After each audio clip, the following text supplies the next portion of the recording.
নমস্কার, মায়ের সকল ভক্তবৃন্দদের জানাই সরস্বতী পূজার তৃতীয় শুভেচ্ছা। আসলে লালবাগ যুব কিশোর সংঘ সবসময় আপনাদের কাছে কৃতজ্ঞ, কারণ আপনারা প্রতি বছরই আমাদের সহযোগিতা এবং ভালোবাসা সাপোর্ট দিয়ে থাকেন। এর ধারাবাহিকতায় আমরা প্রতি বছর চেষ্টা করি নতুন কিছু নিয়ে আসার জন্য।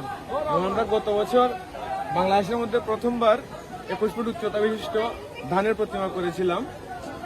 তো আমাদের এবছর 26তম বর্ষপূর্তি উপলক্ষে দেবী সরস্বতীর 16 রূপের আরাধনার আয়োজন করা হয়েছে। তো আমরা চাইব উক্ত আয়োজনে আপনারা সবাই সপরিবারে এসে আমাদের আয়োজনটি সুন্দর এবং সার্থক করবেন। আমাদের এই 16 রূপের আরাধনাটা এবার এশিয়া মহাদেশে প্রথম আমরা আয়োজন করেছি। তো আমরা এইরকম সবসময় আপনাদের কাছে চাইবো যে আপনারা আমাদের পাশে থাকবেন, সহযোগিতা করবেন, তাইলে আমরা আরো নতুন নতুন কিছু নিয়ে আসব। এবং আমি বিশেষভাবে ধন্যবাদ জানাতে চাই আমাদের এলাকাবাসী এবং শ্রীমঙ্গলের সর্বসাধারণকে, এবং ধন্যবাদ জানাই কমিটির সবাইকে।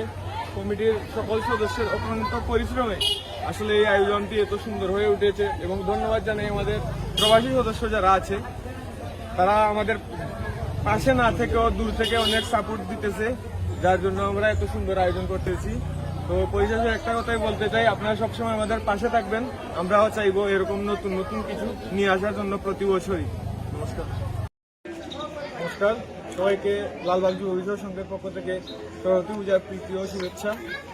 আসলে আমাদের পথ চলা শুরু হয়েছিল 2001 সাল থেকে লালবাগ যুব কিশোর সংঘের। আমরা 2026-এ এসে 26 বছরে পদার্পণ করেছি। এই উপলক্ষে আমরা সরস্বতী 16 রূপের মা সরস্বতী 16 রূপে আরাধনা আয়োজন করেছি। আমরা সবাই আশা করি আপনারা সপরিবারে এসে আমাদের এই আয়োজনটি সুন্দর এবং সার্থক করে তুলবেন। এবং সবাইকে লালবাগ যুব কিশোর পক্ষ থেকে কৃতজ্ঞতা জানাতে চাই, কারণ আপনাদের সহযোগিতায় আমরা সবার সহযোগিতায় আমরা প্রতি বছর নিয়ে আসতে পারি। এবং ধন্যবাদ জানাই আমাদের সঙ্গের যে সদস্যবৃন্দ আছে, যাদের অক্লান্ত পরিশ্রমে এই সুন্দর আয়োজন। এবং তার সাথে ধন্যবাদ জানাই আমাদের বড় ভাই, বন্ধু, ছোট ভাই যারা প্রবাসে আছেন। তারা আসলে আমাদের পাশে না থেকেও দূর থেকে অনেক সাপোর্টের দেওয়ার কারণেই আমরা প্রতি বছর এরকম সুন্দর সুন্দর আয়োজন করতে পারি। তো পরিশেষে একটা কথাই বলতে চাই, আপনাদের সহযোগিতা এবং ভালোবাসা সবসময় যাতে লালবাগ যুব কিশোর সংঘের সাথে থাকে, তাহলে আমরা প্রতি বছরই চেষ্টা করবো ভিন্ন ভিন্ন আয়োজন নিয়ে আসার জন্য।